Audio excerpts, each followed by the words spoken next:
Hey, so what you're looking at here is the dashboard cover for the MG Midget. It's a plastic cover that they sell as a replacement part because the original is always cracked.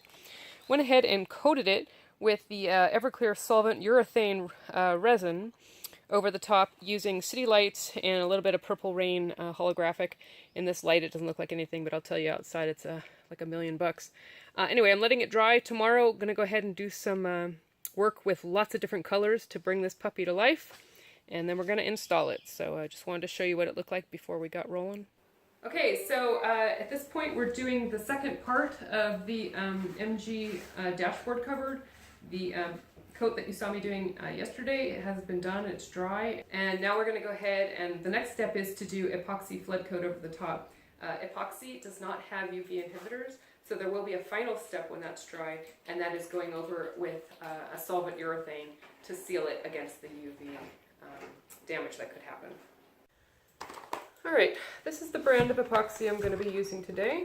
It is the a very thick, high gloss pour-on. I like it because it's a very good quality and it's really thick. And when you're dealing with surfaces that are rounded, where it's going to be dripping on and off, and you don't want it to be really thin here and really thick here, you want it to sort of self-level. It's better to start off with an extra thick one so that you don't end up with almost nothing down here. So it's basically a standard AB where you're mixing the two together. Doing a good job of that. If you don't take your time with the mixing, you will regret it. It is one of those materials that will take forever to dry, or in some cases will not dry if you do not do a good mix on it. So follow the instructions for the brand that you choose to use, but all epoxies require really excellent mixing.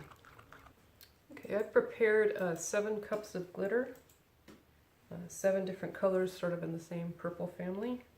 I'm going to go ahead and evenly distribute my epoxy into each of those cups, and then I'm going to be running them in sort of a 1970s style, because this is a 70s car, you know, kind of an abstract ribbons pattern across the whole thing. It's going to be very abstract, but I'm going to mix all of the cups so that I can have them all ready to go. I'm not just going in one color and the next and the next and the next. I want to be able to pick them up sort of like a paintbrush. So the epoxy works great for something like this because this is a parade car. It's going to be out in the sun maybe, you know, a couple times a year at the most, and most of the time it'll be living inside. If you want to do this to a car that you're driving around every day, please don't. Epoxy, even with Everclear over the top, will eventually, you know, yellow and discolor, and it won't be pretty.